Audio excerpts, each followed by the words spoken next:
2% interest rate. That doesn't matter what's going on in the open market. It doesn't matter if buying your house could cost you 7% interest. Our product is at 2% interest, and you have a newly built home, whether we have a brand new build or what's called a gut rehab, which is when we get a house that already exists and we strip it all the way down to the studs and then we rebuild it. Everything that's inside is brand new, and not only is it brand new, but it's also warranted.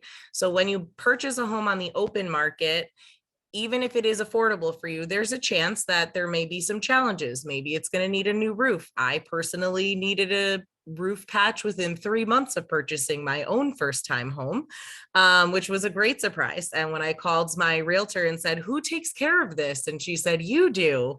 It was a really terrible surprise, but we were ready because we saved. But Habitat homes, your roof is warranted, your mechanicals, your appliances, your walls. Our homes are currently modularly built, so there's actually several different levels of warranties that come on the home. So as a first-time home buyer, when you're in your home for your first few years and a whoops or an error happens, most likely you are going to be covered in our houses, so that it's not going to be a cost to you or a hit to your savings. Next slide, please. One thing I wanted to let everybody know is our application period is currently closed. However, we do have an information list going on right now that helps us send out information to everybody about when our next application period is going to be open. We're having an information session that's a deep dive about our program on August 30th at the Habitat Dutchess Mission offices, which is on South Road in Wappingers Falls, where the Old Babies R Us is, by Kohl's and by the Habitat Restore. If you haven't shopped there, you should check it out. But if you would like to join us, please sign up, or please feel free to reach out. And I'm sure David will be able to share my contact information for anybody that may have questions as well. Thank you all.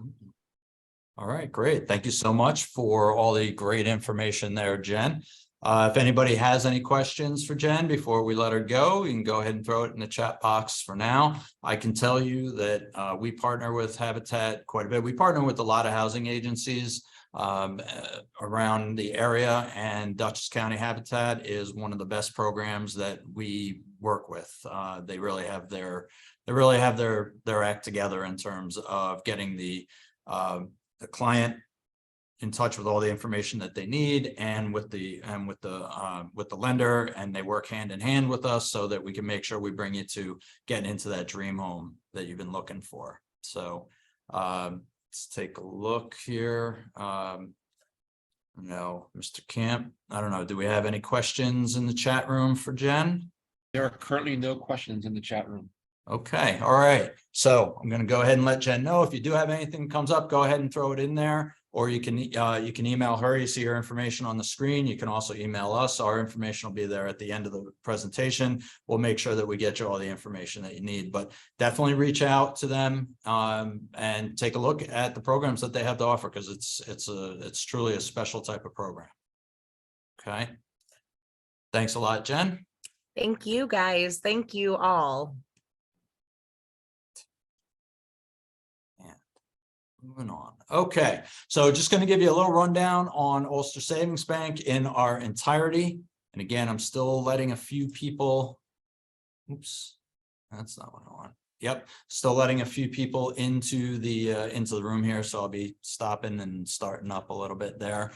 So Ulster Savings, who are we and what do we do? So we've been in business over 170 years. We serve our local communities. As you see in the office, we have 15 branch locations and 2 lending offices. The mortgage operations are up here in Kingston, but we cover, basically we have local offices all over the Hudson Valley area. We can do loans and work on your purchases for anywhere in New York State except for the 5 boroughs. We don't work in New York City. Otherwise, Long Island, Westchester, upstate, we're good with all that. We can handle everything that you need for your mortgage purposes.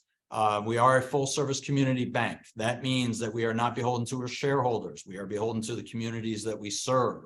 And that allows us, that gives us some flexibility and allows us to really work as hard as we can, that if there is a possibility of getting you into your home, we're the ones that are going to be able to do it.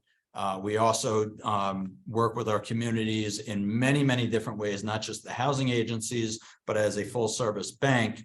We cover all different aspects of financial services. You see across the top there, obviously lending, your regular banking, your checking and savings accounts, CDs, that kind of stuff. Investments, we have financial advisors here on staff. We do tax preparing, and we do payroll services and insurance. We have our own separate insurance company here that can handle your everything from your life, your auto, house paint, homeowners insurance, the whole 9 yards. And you see at the bottom there, in the last 25 years, we've donated over $15 million and thousands of man hours to local charities. We do believe in giving back.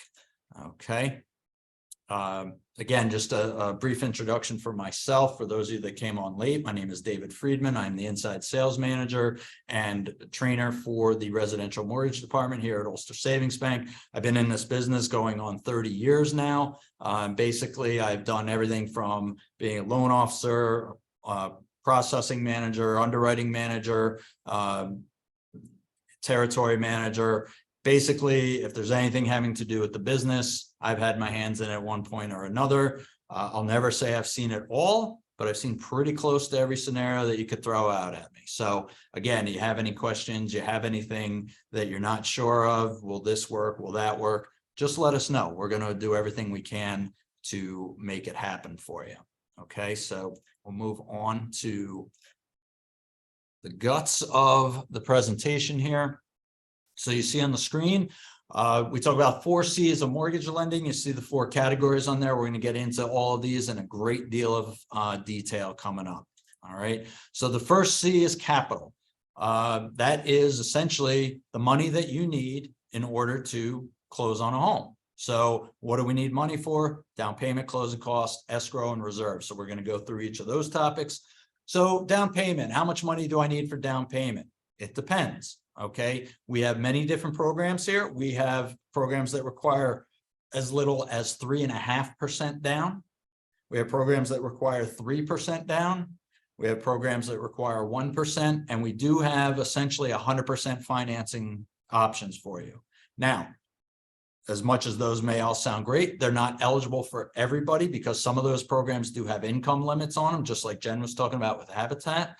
Some of those programs have income limits, and if your income is over a certain percentage of the area, we call it the AMI, the area median income, then the programs may or may not be available to you. Okay, but we have many different options when it comes to that. We also do plenty of deals with high down payments. You have 50% to put down, great. We'll certainly open to working with you on that.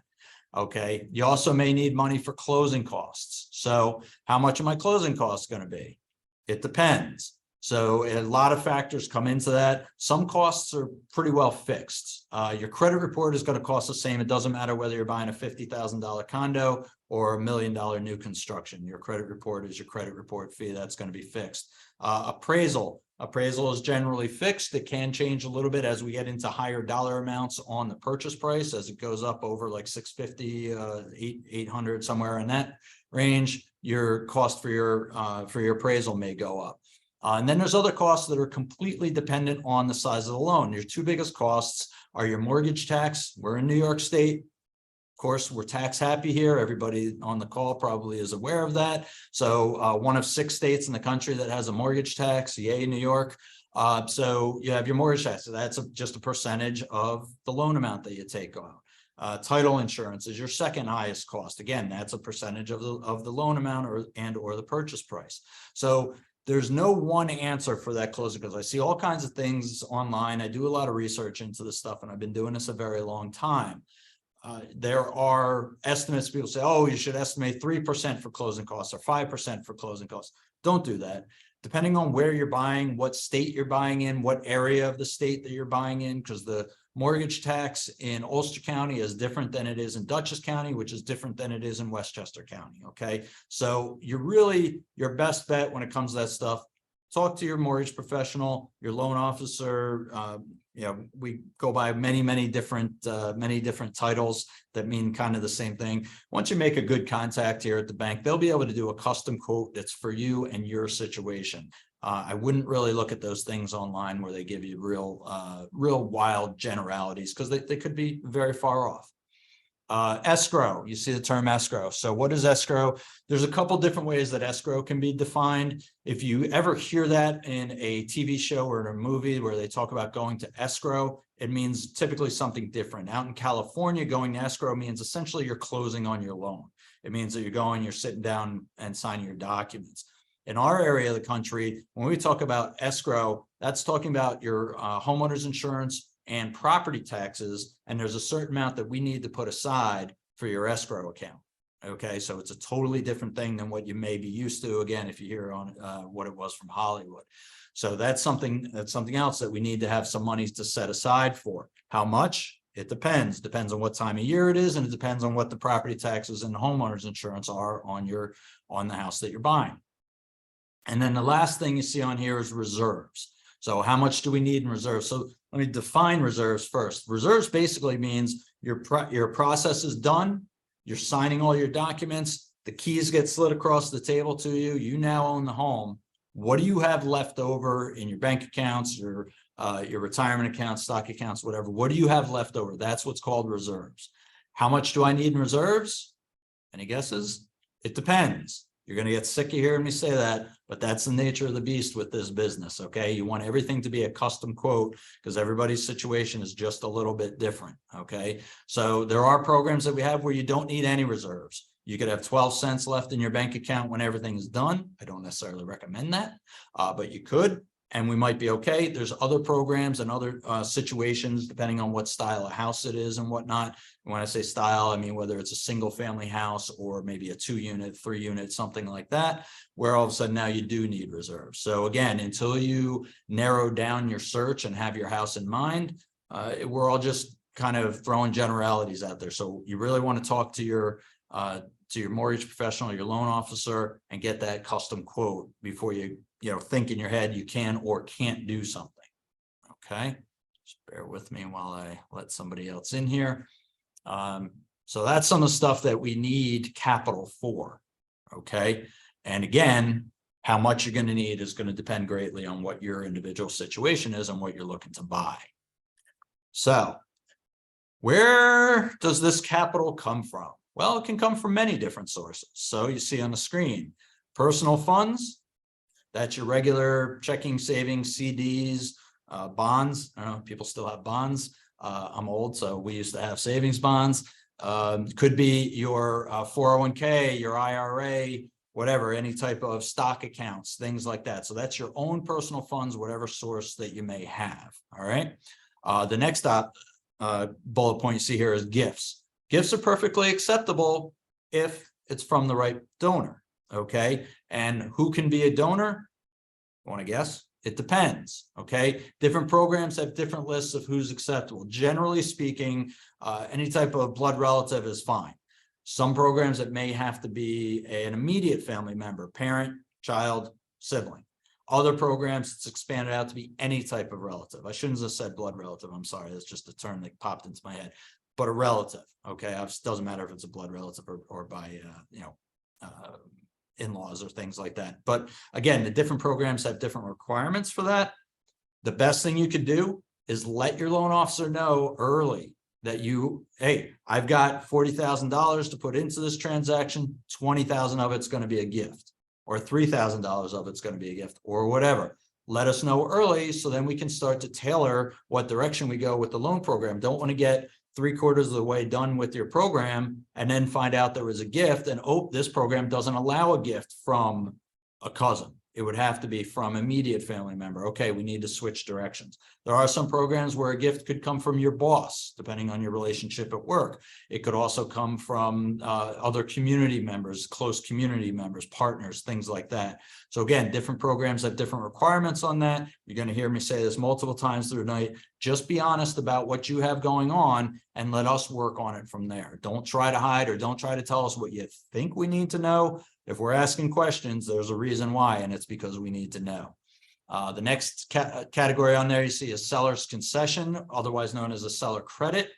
So what this is, quite simply, is it's a way where the seller can actually pay for some of your closing costs and prepaids. When I say prepaids, it's the same thing as the escrow that we talked about before. Okay, so it is perfectly legal. It's done all the time where the seller may be able to pay for some of your closing costs and prepaids.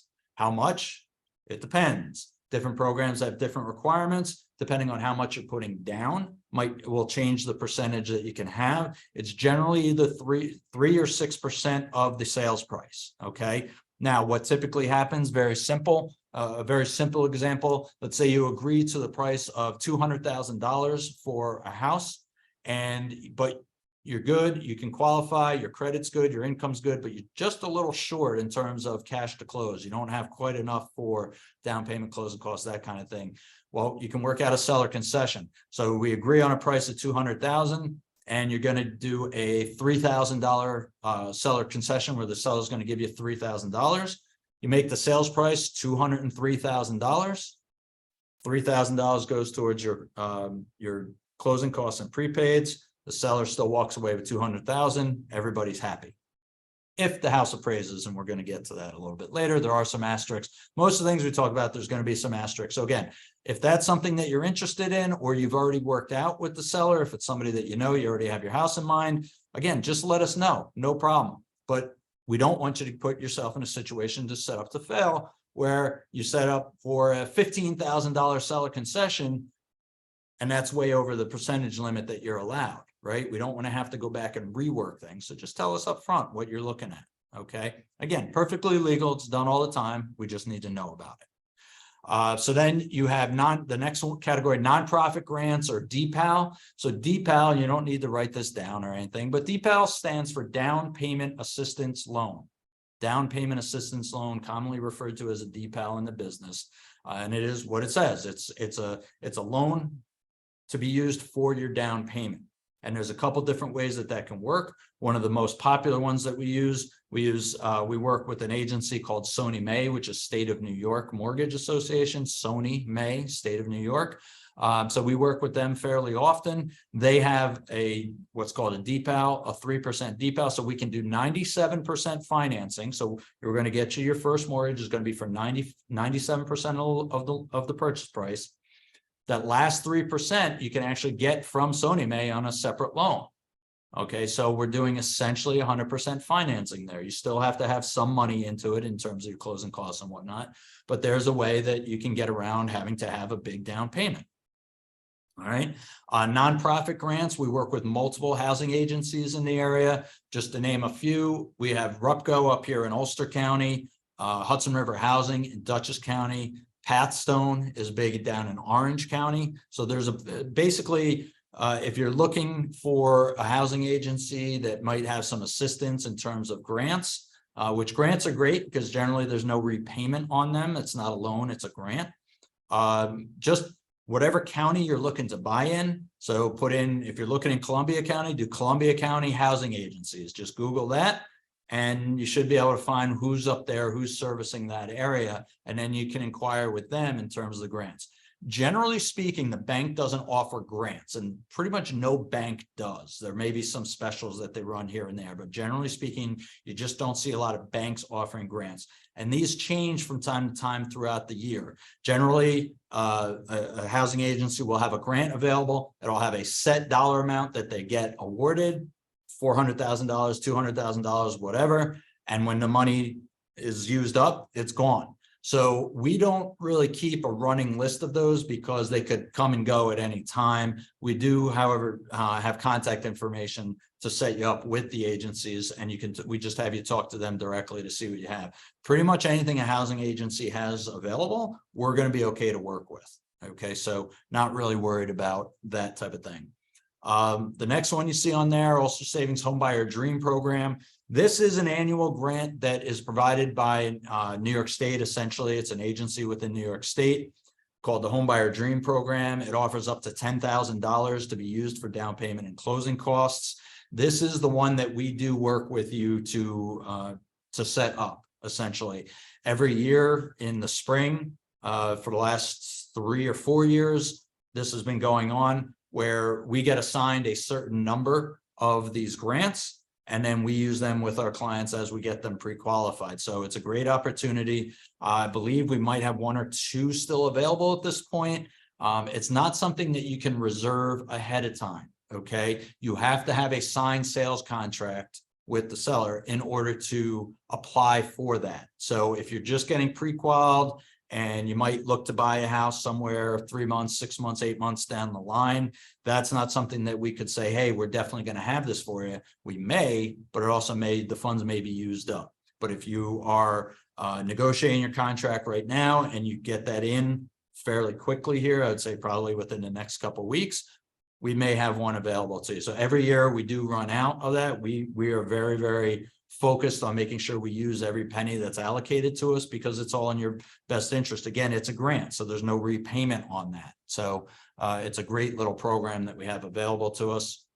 And then the last one you see on here, Housing Development Fund, we call it the HDF, Housing Development Fund.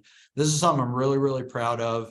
So we've had this available to us for about 4 years now. And what it does is it's an agency that we work with hand in hand, and it provides for a 20% loan to be used as your down payment. Okay, so let me say that again. So basically, you're looking at a house for $100,000. I know there's no house for $100,000, but let's just, use that because it's easy math for me. Okay, it's late, it's getting late. So you find a house for $100,000. You're going to take your first mortgage out for $80,000, 80%, and they would provide the second mortgage for $20,000 for the down payment. So you're essentially getting 100% financing. Okay, so why is this so special? What difference does it make if I have 1 loan or 2 loans? Well, the HDF, the Housing Development Fund loan, is a fixed rate at 3%. Okay, if you've been looking around at all recently, you'll know that our the going rates are going to be in the mid to upper 6s right now, and some programs and some lenders are in the 7s at this point. So to have a fixed mortgage at 3% is a huge win for us. All right, now again, there's a lot of restrictions on that. There's geographical restrictions. There's income limits that go along with that. If it's something that you're interested in, again, just speak to your loan officer, to your mortgage specialist. Let them know you heard about this HDF program and what does that entail. And our people will be able to work with you on that and see if it's something that you might qualify for. Okay. The reason why I'm so proud of that program is because it's only available to about 5 companies in New York State. We're one of the 5, and we're pretty much the only one in our main area, this Hudson Valley, Upper Hudson Valley area. We're pretty much the only one that offers it. So not something you can just go out and any other bank is going to have. So really, really proud of the fact that we have that available to us. We work hand in hand with them. It's a little bit extra work, but if it saves you thousands and thousands of dollars, what difference does that make to you? Okay.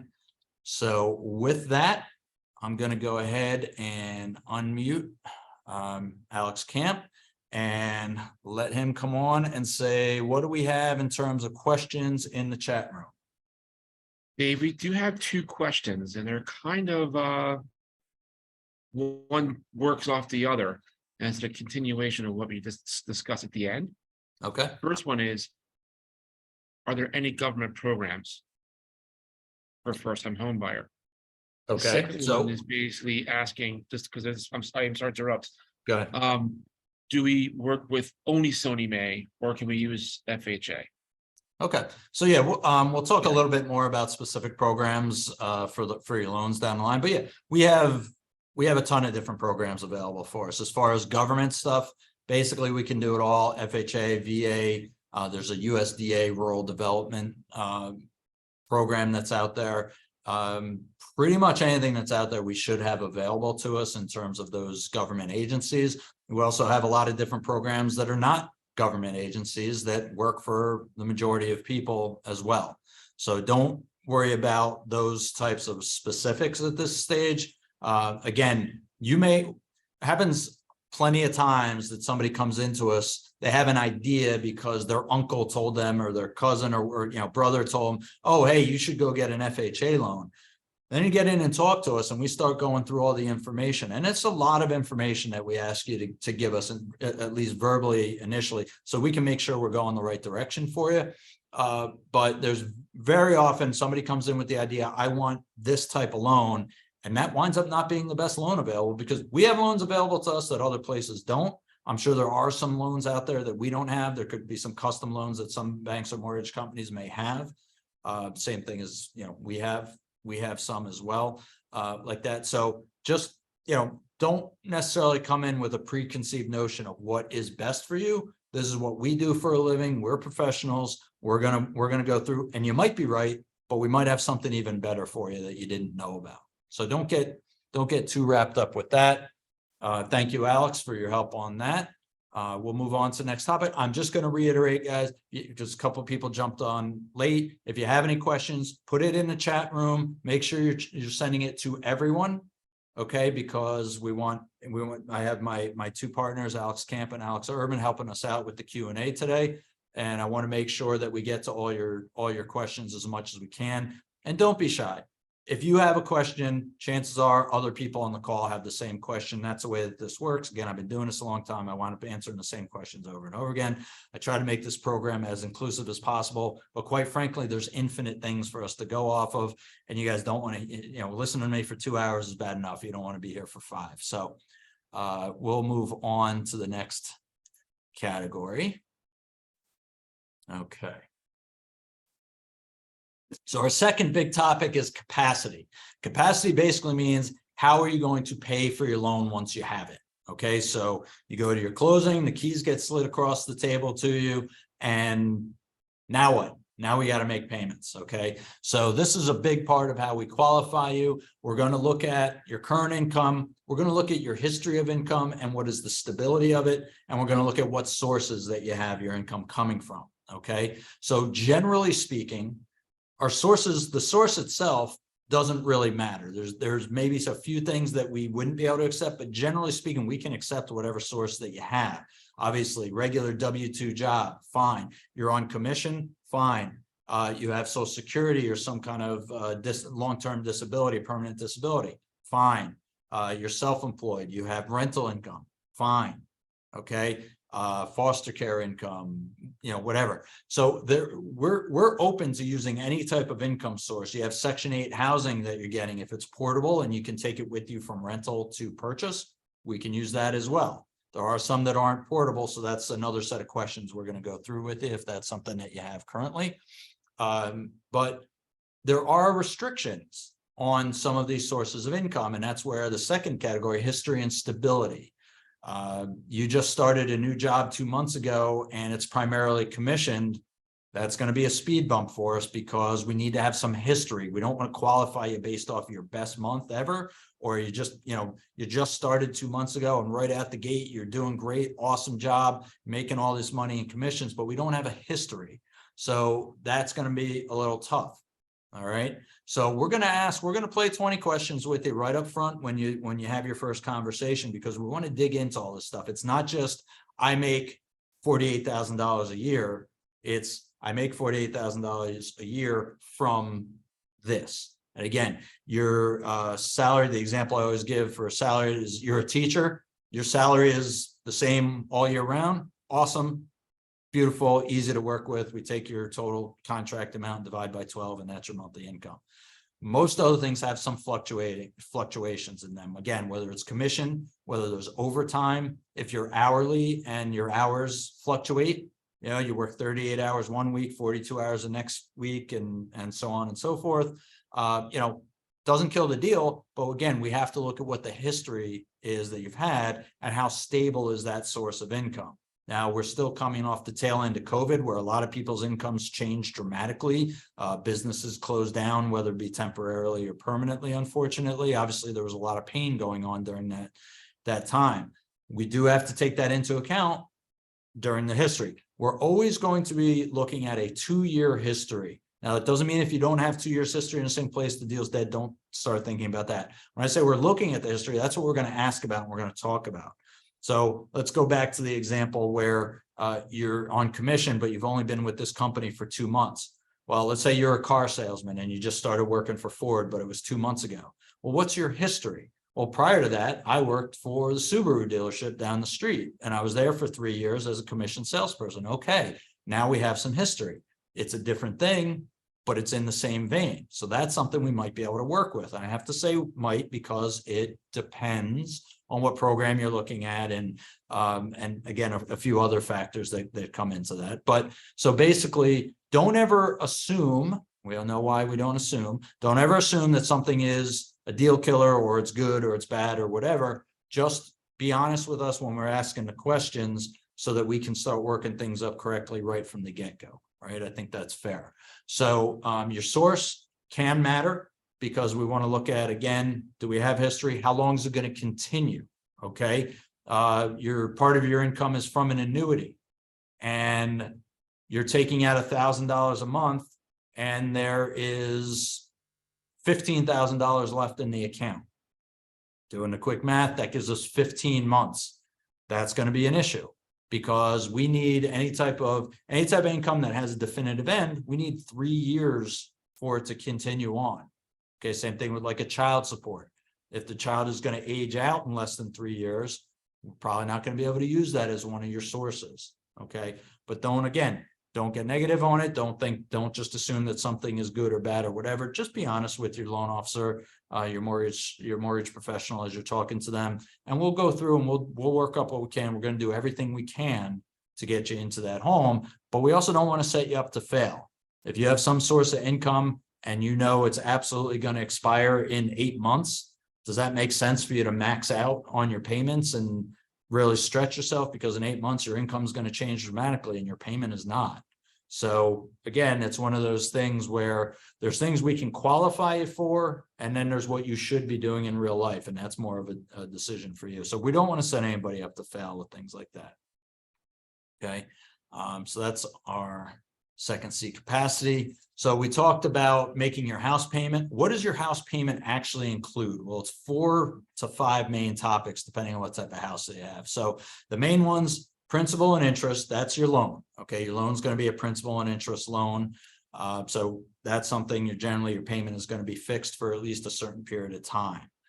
Then you have your taxes. We're talking about the property taxes. Okay, if you haven't owned a home before, we have property taxes, 2 different taxes in most of the areas that we work on, which is your school tax and then your town and county tax. Okay, the school tax is due in the fall, the town and county tax is due in the winter. We're going to look those up and make sure we have the right numbers. Those property taxes are public record. Anybody can look them up. I always suggest to my clients that they do that. I'm going to do it because I want to always trust but verify when it comes to those types of numbers, because it can have a big impact. All right. So you got your property taxes are out there, and then you've got homeowners insurance. All right. The last thing that you see on there, HOA, homeowners association dues. And then you got management or maintenance dues, depending on what type of home you have. You may or may not have a regular single family home, no shared amenities with anybody else or anything. That this category doesn't apply to. Buying in a condo complex or a townhouse or what we call a PUD, you're going to have some kind of homeowners association dues. Could be as little as $50 a month, could be several $100s a month. You're buying a co-op in New York City, it might be $1,000 a month or $5,000 a month on some of these properties down on in Central Park Ave and things like that. So that all becomes part of your house payment. Okay. And that's part of what we're qualifying you on. Can you afford your house payment? And then it's also, can you afford your house payment and all other debts? But we're going to get into that in a moment. But one of the primary things we're looking at is, what is your house payment? So if you're renting right now, you're paying $1,200 a month and you're able to make those payments without a problem, and you're able to put money away, that's a great sign that you'd be able to afford a $1,200 a month mortgage. Could you afford more than that? Certainly possible. We got to run the numbers and see. But what your house payment, when we're looking at the house payment, that's one of the big things that comes into it's your affordability. What is your buying power? How much is that total house payment? Okay, and give me, yep. So I think this is our last category for the capacity. One of the things that you hear about is your debt ratios or DTI. So if you hear somebody mention DTI, they're talking about debt ratios. Basically, it's the percentage of all your debt compared to your gross monthly income. Okay, understand what I just said there, gross monthly income. So anybody that has a regular job where you get a W-2 at the end of the year, you know very well the difference between your gross income and what actually gets deposited into your bank account. A lot of times there's a painful difference between those two, right? We got taxes coming out, we got Social Security, we got possibly health insurance, we might have union dues. There's all different things that can come out of there. State taxes, obviously, you know, New York's always going to get their piece. So we do use your gross income when we calculate what's affordable to you.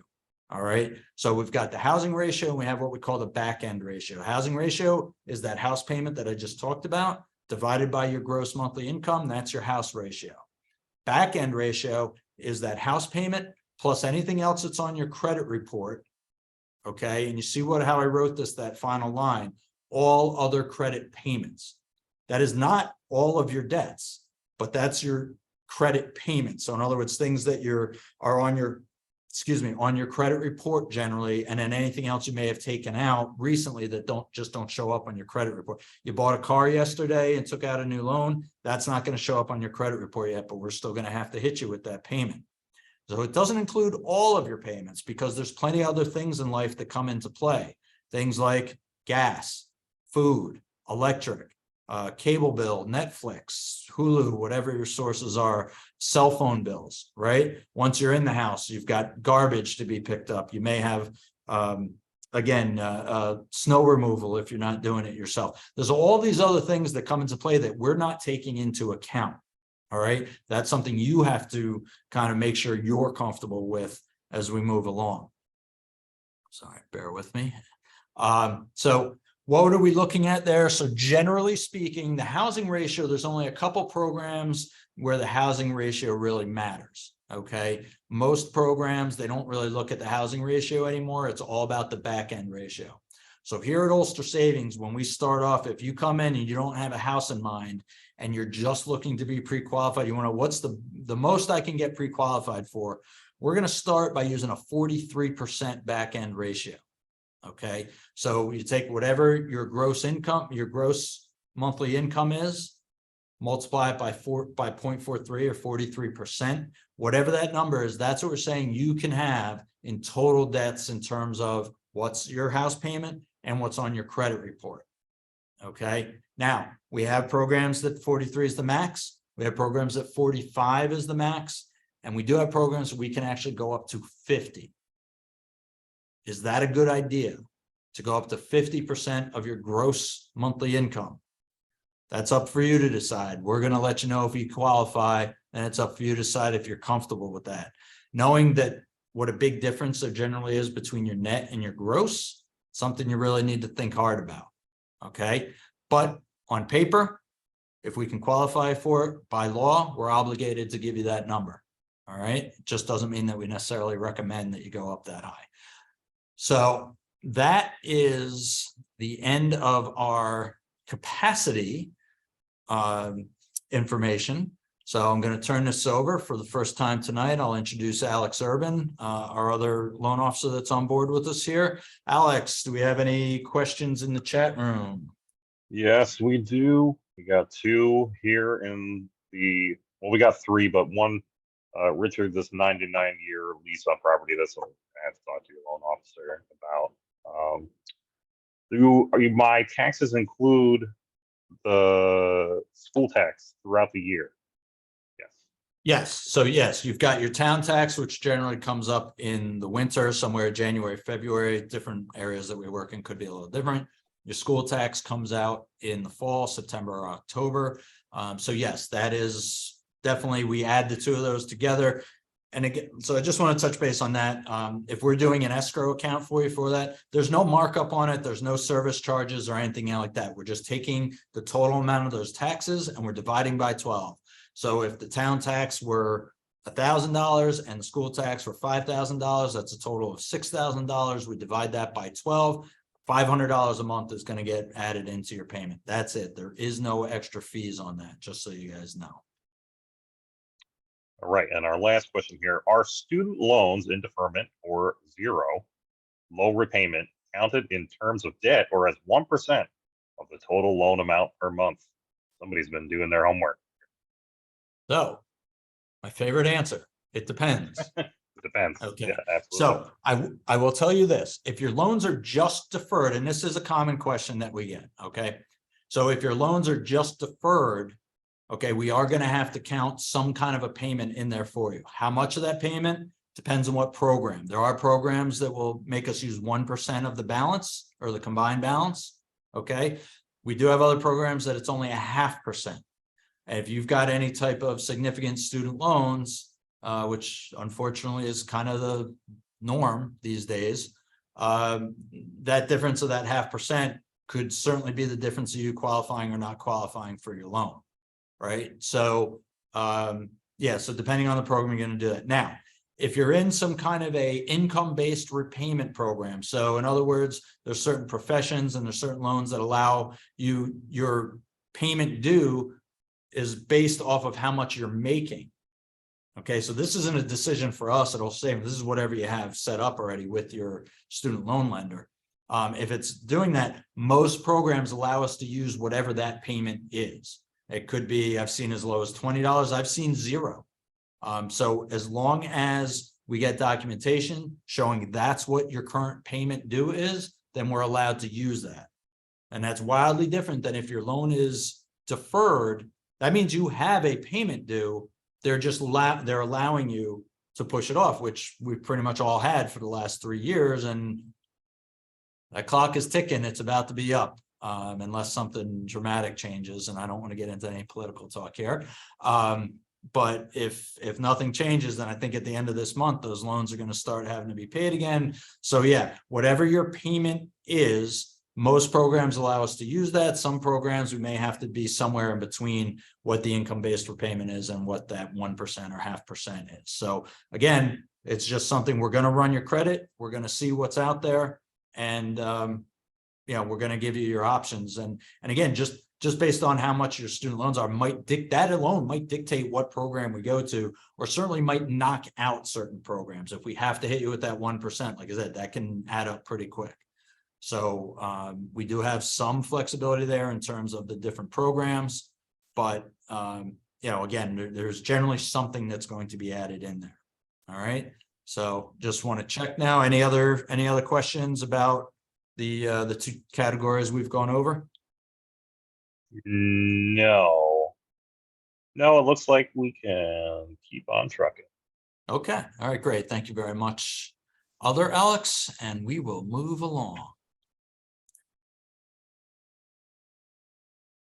Come on, Betsy.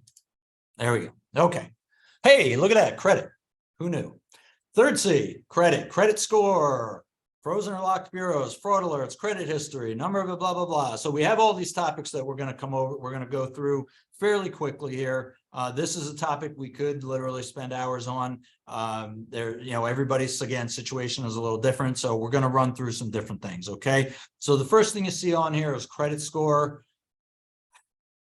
Okay. So credit score, understand Ulster Savings has no impact on what your credit score is. Okay, I guess unless you have accounts with us and you're not making your payments or making your payments, then we do. But in general terms, okay, when we run your credit, we are not assigning you a credit score. There's the 3 main credit bureaus that are out there. Every bank in the free world uses the same 3 credit bureaus, and we get our information from them, and they're going to issue a score for mortgages. Okay.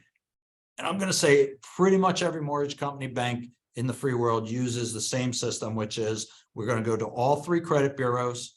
Okay. We're going to see what your score is for each bureau, and your middle score is what's going to be used. It's not an average of the 3 scores.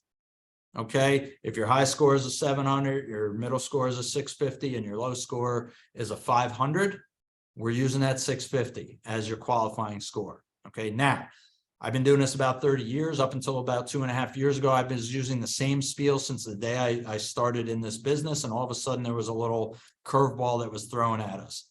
There are some instances, if there's multiple borrowers on a loan, okay, whatever, spouses, partners, boyfriend, girlfriend, whatever. Okay. If there's multiple borrowers, the way traditionally this has always been done is we're going to get the middle score for each borrower, and the lower of those two scores becomes your qualifying score. Okay, so in a typical marriage situation, spouse number 1 has a 720 score, spouse number 2 has a 600 score. That 600 is going to be your qualifying score. Now, what changed about 2.5 years ago, throw me off my game here, is there are some circumstances where they will allow us to average those two scores to come up with your qualifying score. Okay, so if partner A is 700 and partner B is a 600, your qualifying score is going to be a 650.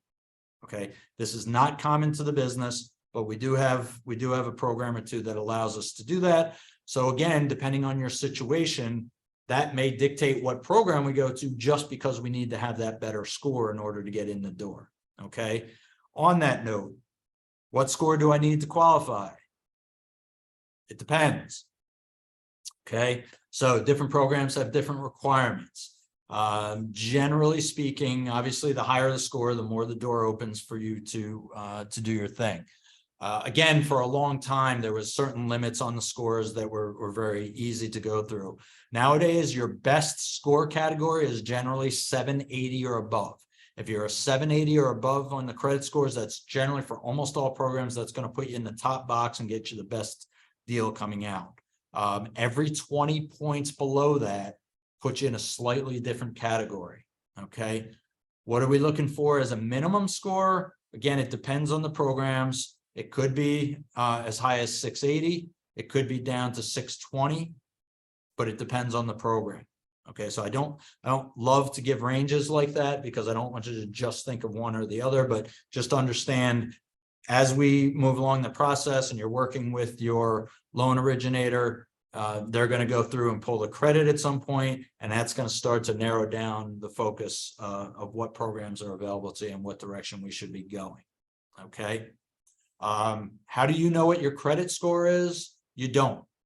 Unless you get your credit pulled by us, you don't know what what our usable credit score is. All right. So you have Credit Karma, or you have a credit card and you get a thing and it says, oh, you can check your credit score for free at any time. Those are good to see what your trend is. So in other words, starting back 3 months ago, you check your credit on your on the app for your credit card, and it's a 650. And then 2 months ago, you check and it's a 660. And then last month you check and it's a 680. And now you go on and check and it's a 700. That doesn't mean that when we run your credit, we're going to get a 700. A lot of these companies use different scales than a traditional mortgage scale, which runs about 400 to 800. That's traditionally what we see. So a lot of different companies use different scales on that, and they weigh things a little different. They'll come up with different scores, but your trend should be the same. So in other words, your score has been going up over the last 3-4 months. If we run your credit today versus we had run it 4 months ago, your usable score should also be higher, but I wouldn't say it's going to be exactly the same, or at the same rate. Okay, so it is important. You don't have to let us run your credit, but we're going to be able to give you much more accurate information if you do. Okay. Doesn't running my credit hurt my credit score?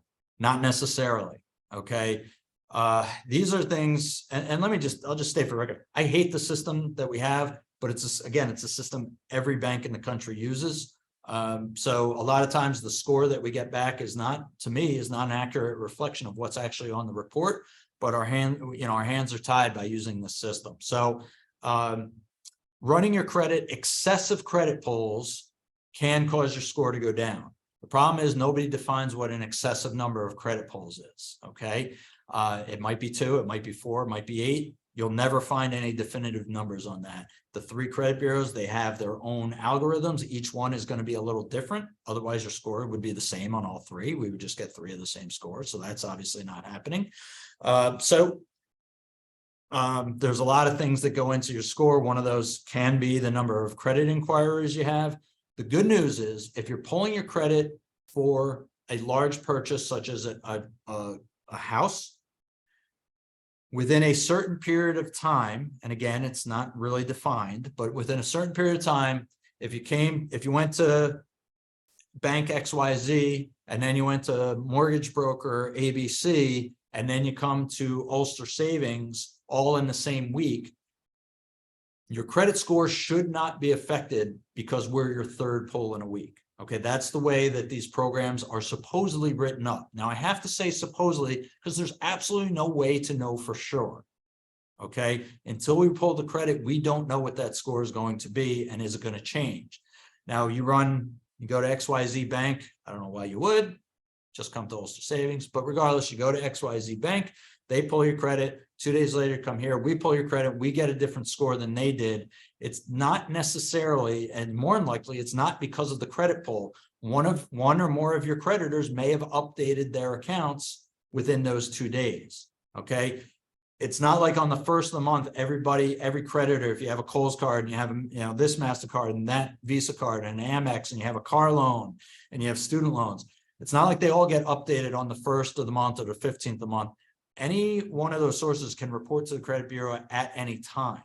So if today's the 25th, maybe Amex updated your account on the 24th, and that's why your score is a little different because you made another payment or because you charged something and now your balance is a little higher, right? That could certainly change your score. So don't get too wrapped up with the whole, I don't want 1 million people pulling my credit. No, you don't want 1 million people pulling your credit. But if you have multiple people for a mortgage, specifically for a mortgage, it is not, that in itself is not supposed to affect your score. In terms of the time period, I think you'd be pretty safe if you did 3 weeks.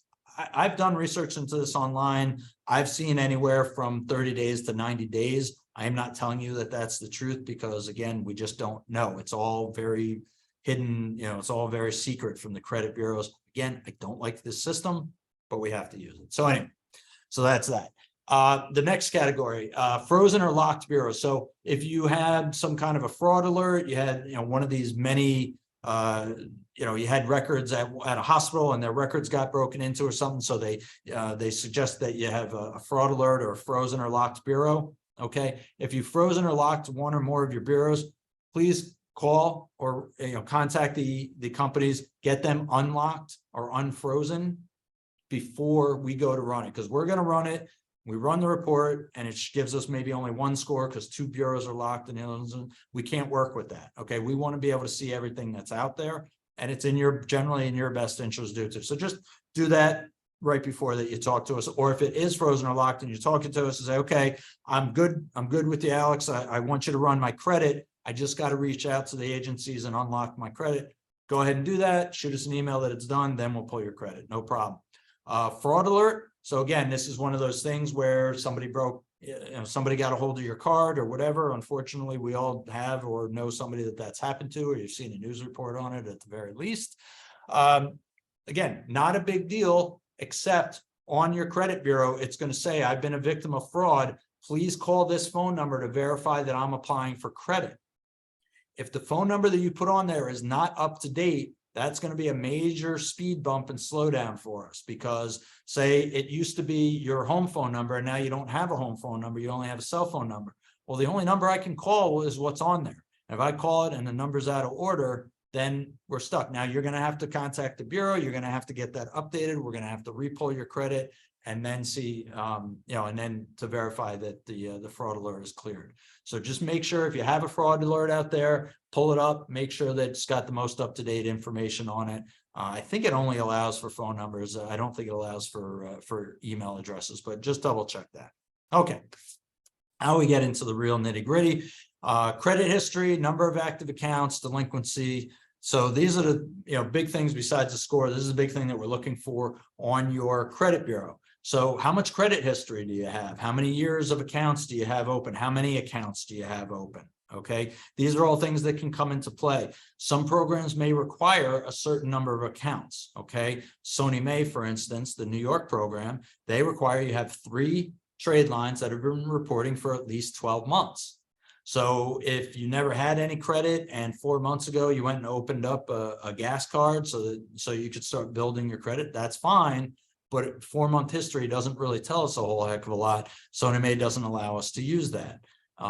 So one of the big mistakes on the other end of the spectrum that people make is closing accounts out. I never recommend that you close out an account. If it's a loan, it's a loan. You make your last payment, the account's obviously closed. But if it's revolving, it's a credit card or some kind of an overdraft line of credit, something like that. As long as you're not getting hit with an annual fee, leave it open. If you don't use the card anymore, fine, but leave it open. Once you close it out, it's no longer an active account and it's not really going to apply. It doesn't count for our purposes. If it's open and you're just not really using it, as long as it's open, we can still generally use that. Okay, so that's just something I do. How many accounts do you need? Like I said, it depends. Some programs don't necessarily require anything. Other programs might require 3 trade lines or 4 trade lines. A trade line would be 1 account. So you have a Visa card, that's 1 trade line. You have a car loan, that's a 2nd trade line. Okay. Delinquency, how much does that affect me? It depends. Are you talking about you missed 1 payment 4 years ago? It's not really going to affect you at all. You have a car that was just towed away and you're in, it's been repossessed. That's going to affect you pretty big. You're missing payments on, you have an existing mortgage and you're missing payments on that. Obviously, that's the worst possible thing. Missing your house payment is the worst possible thing that we can see because we're trying to give you a house payment. So that's the biggest thing that we're going to be judging in terms of your ability to pay. Now, that doesn't mean if you don't have a house payment, you live with family members or whatever, generally that's perfectly fine. But if you have one and you're paying it and we can prove that you're paying it, that's a big important piece, then that's something that could be used to help you get over the hump and get into your home. Okay.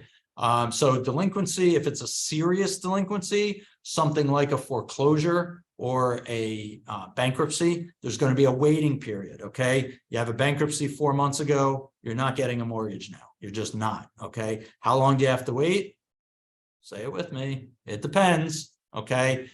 Different programs have different limits. Generally speaking, the lowest waiting period for any program that I've seen is 2 years, but that also might be 4 years. Okay, again, depends on what you're trying to get. Same thing with foreclosure. You're generally looking at 4 years or 7 years before you can get into something, depending on your time frame, what program we're looking at. Okay, so don't assume because you made a couple of missteps that it's going to knock you out of eligibility. And don't assume that you have a delinquency and it doesn't matter. There's some collection accounts there, but it doesn't, those are no big deal. Well, it might be. Okay, let us decide that. All right.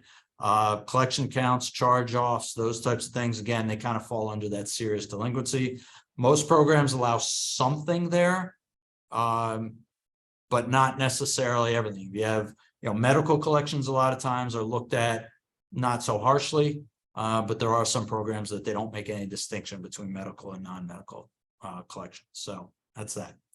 So the last category you see on there, alternative sources. So what does that mean? That's something we talked a little bit about up front in the last category. All those things that we're not taking into account when we're figuring out whether something's affordable to you. So we go to run your credit. You have 1 trade line. You have a credit card. You've had it for 1.5 years. So that's great, but that's the only thing that you have.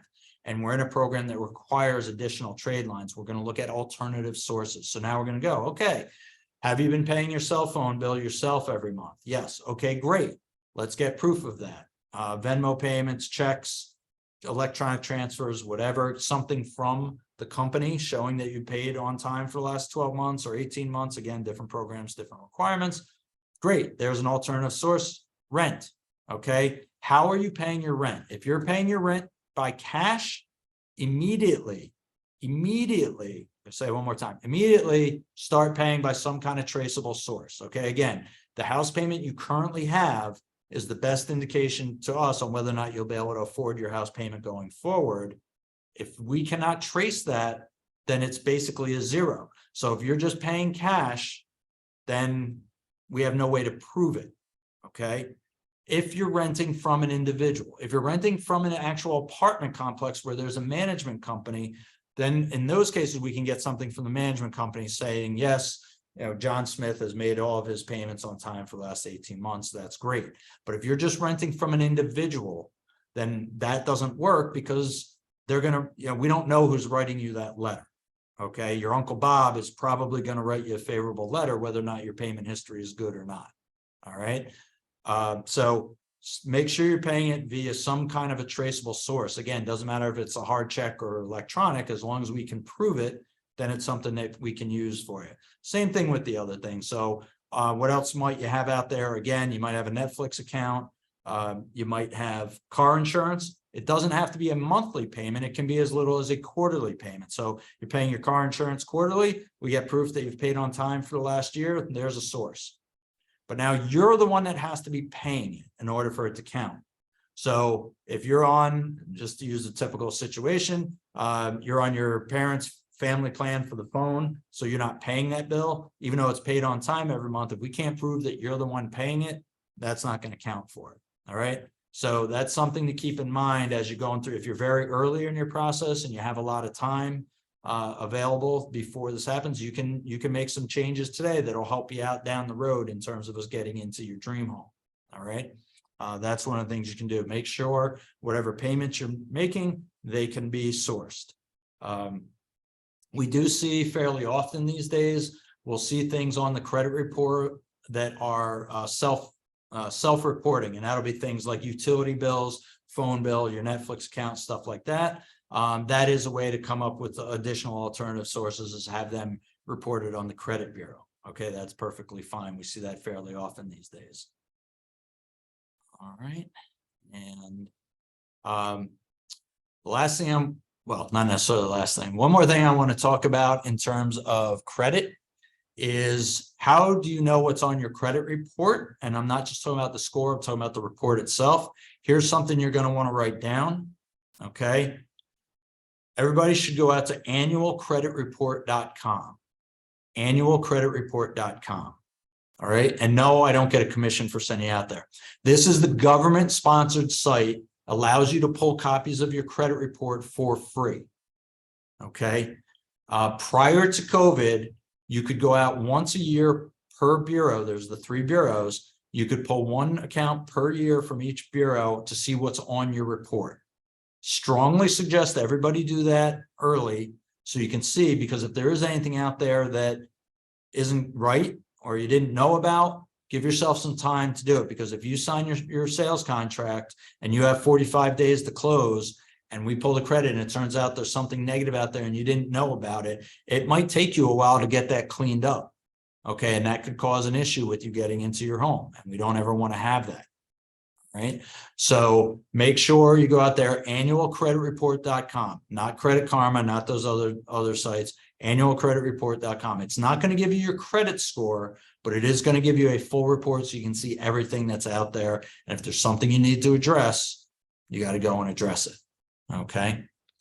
So I'm going to ask my partner, Alex Camp, to go ahead and unmute his line while I take a drink and let me know what kind of questions we have out there for credit. Dave, we have 2 questions. The first one is, can we review the process of the score that we would actually use of the credit? Okay, sure. So if it's a single borrower, very simple. It's just your middle score. Okay, there's 3 credit bureaus. We're going to use that middle score. If you're very light on credit and you don't have that many trade lines, it's possible one or more of the bureaus doesn't give you a score.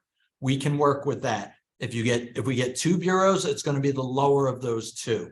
Now, this isn't if your credit's frozen or locked. This is if it just doesn't exist, basically. So then it'll be the lower of the 2.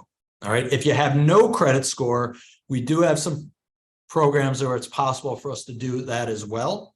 Okay. So don't be put off by what I was talking about before with the credit scores or not. If you have no credit score, now that's not a bad credit score. That's no credit score. Okay, it's still possible that we can find a program for you. So if single borrower, generally speaking, we're going to take that middle score.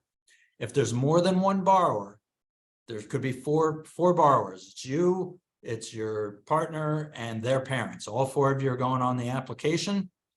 We're going to take the middle score for everybody that's on there, and the lowest middle score, that becomes your qualifying score.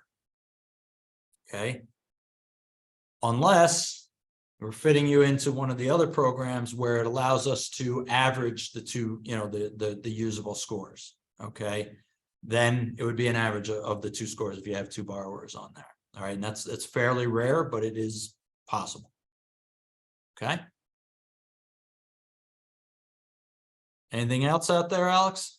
The second question was in relation to, you had mentioned earlier about getting a report from the property manager.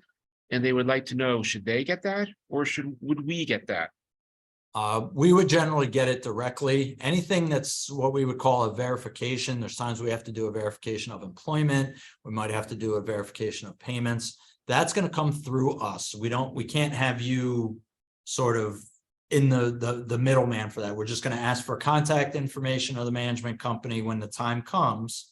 And there's no reason to do it that necessarily ahead of time. Because we're going to want the latest and greatest. So if you got it now, but you didn't sign your contracts and start moving forward for 2 months for whatever, we're going to have to just do it again. So we don't want to be in that boat. But yeah, we're the ones that are going to control that. Your processor, once you get moved into that boat, they're the ones that will handle doing that. It has to come directly from the source to us, either email or fax or what have you.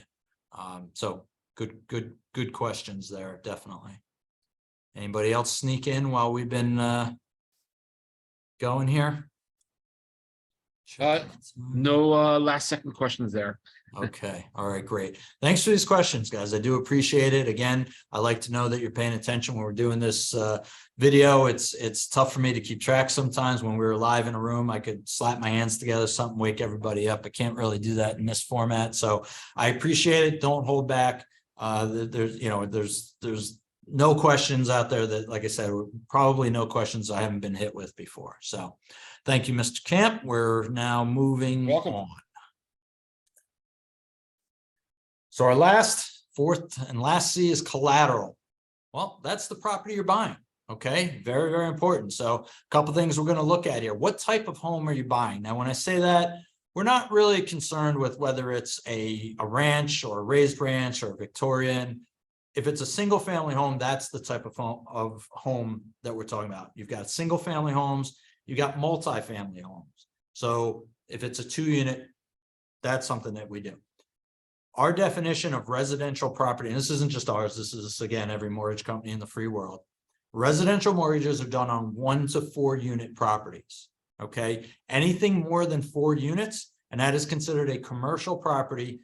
We in our residential department are not going to be able to take care of that deal for you, but we do have our commercial lending department that we will refer you over to here at Ulster Savings Bank that might be able to do that. You got a 6-unit little mini apartment building. They're happy to take a look at that and see what they can do for you. But residential is 1 to 4 units. We could also be doing, mentioned before, a condominium. Townhouse, or otherwise known as a PUD, planned urban development. So townhouses, condominiums, single family, multifamily homes, those are all good. Manufactured homes, mobile homes, certain ones we can do. Okay, it has to be on its own parcel of land. You have to be buying the home and the land all one shot. It can't be in a park where you have rent. Okay, that's a different animal. In that case, it's treated more like a vehicle because it is mobile. So for us, the manufactured homes, mobile homes, has to be permanently attached to property. There's a bunch of other restrictions on there we'll get into, not on this call, but that's something to talk to your loan officer one-on-one with. But those are generally the homes that we can do. We do not do co-ops here. Okay, just so you know, it's a completely different animal. They're perfectly, valid types of homes to buy. We just don't do them here. And then unique type homes, something like an earth home or a log home or something like that.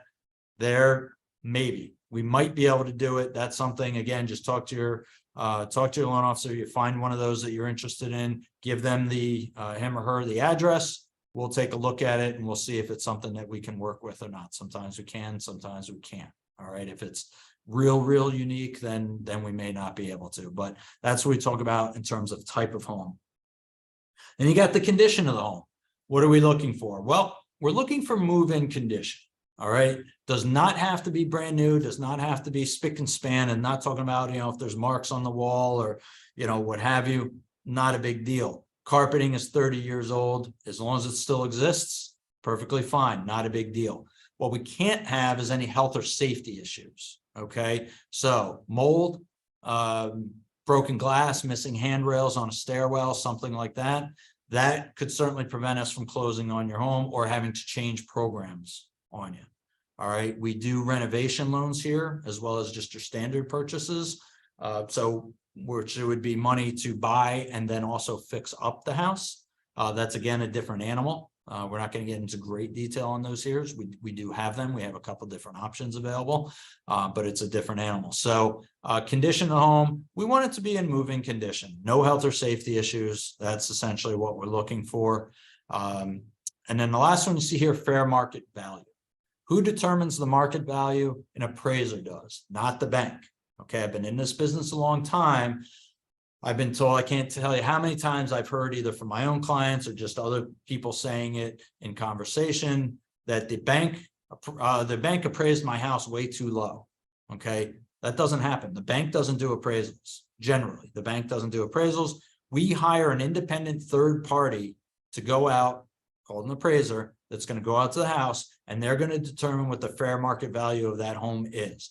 They're going to compare the house. They're going to go through the house. They're only out there maybe about 10 minutes, 15 minutes, snapping a couple of pictures. Most of their work is done back in their office. And at that point, they're pulling up recent sales in the same general area, the same type of home that have sold. And what are those values? And then it's a series of adjustments. So the house you're looking to buy is 1,200 square feet. It's compared to a house that's 1,300 square feet. So there'll be an adjustment down based off that because the other house is a little bigger. The house you're looking to buy is 3 bedrooms. There's a house out there that's 2 bedrooms. Obviously, it's going to adjust up because a 3 bedroom's going to be worth more than a 2 bedroom. Okay, so it's a somewhere between 15 and 20 something page report that's done. It's very, very inclusive.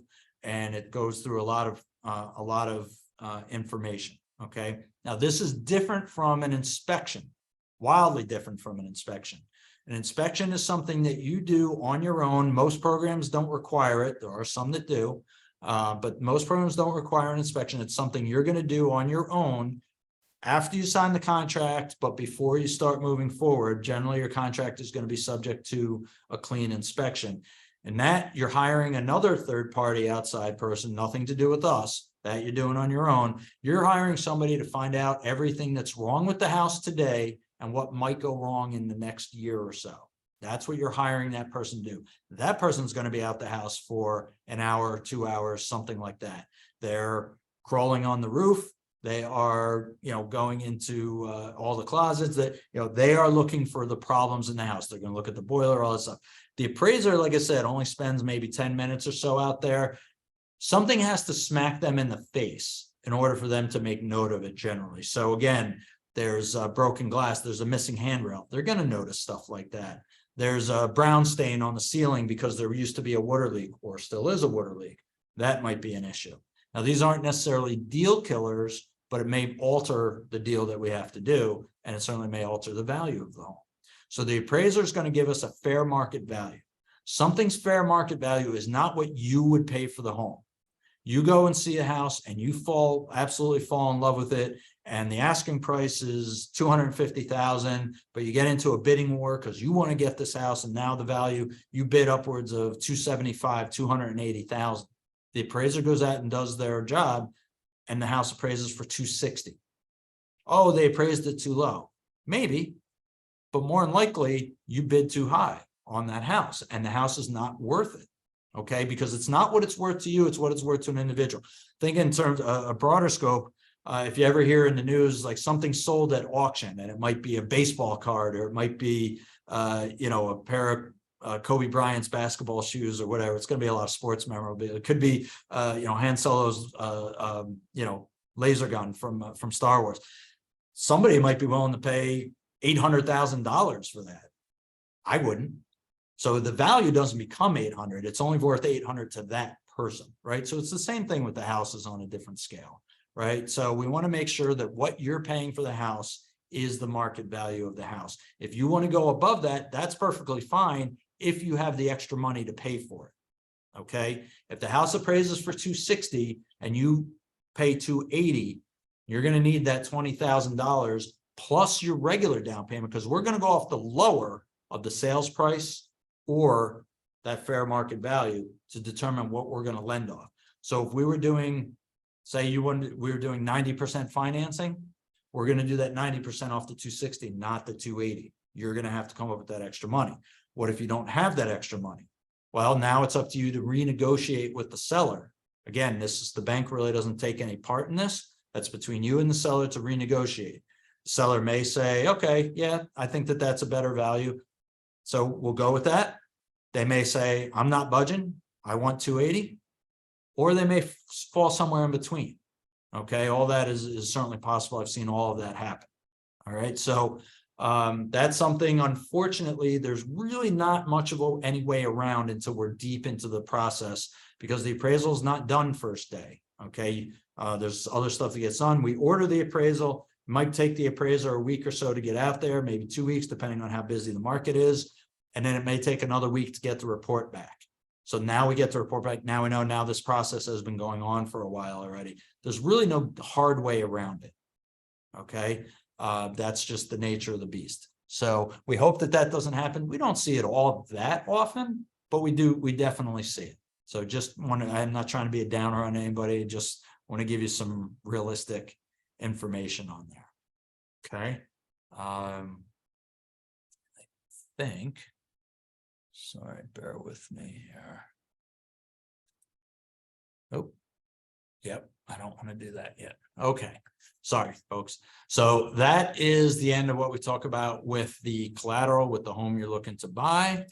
I'm gonna turn to my partner, Alex Urban here, and see what kind of questions do we have in regards to collateral or anything else we've talked about tonight. All right, Dave, we got 2 in the chat. God, Seems to be my lucky number tonight. All right. 2 in the chat. That's all. Hey, all 2s. Play all 2s. When might the bank require a survey? Okay. So it depends. generally speaking, for most programs, the bank does not require a survey. Your attorney, the title company, will generally be the ones that require a survey, and it's only if there's nothing on record. Or if there's been some kind of material change, then that might happen. Somebody, cut a piece of the land off, and they were able to subdivide their parcel. So now you have to have a survey so we know exactly where that is. But it's not. I can tell you, in my career of doing this, very, very few times, I would say maybe on one hand, I could count the number of times we've actually needed a survey, other than new construction. New construction, you always need a survey. So let's push that aside. Generally speaking, surveys are not required. Again, kind of unfortunate. You probably won't know about that until late in the process, but that's something, generally speaking, you'll have an attorney. You don't have to have an attorney, but overwhelming majority of people have their own attorney because the seller is going to have an attorney. So you don't want to be, shorthanded there. They're the ones that'll order the title work that's done. And title work is kind of complicated, but basically it shows who owns the house, what liens are against the house, and it'll have a legal description of and survey with the meets and bounds and all that. If there's nothing on record with the county, then you may have to have a survey done. Okay, it is rare, but it happens. All right. Question number 2. I'm pretty sure I know the answer to this one. We'll take it to the master of ceremonies. On an appraisal, will the appraiser take into account any inspection findings? Any inspection what? So the findings on the inspection. Is the appraiser going to use that in there? So,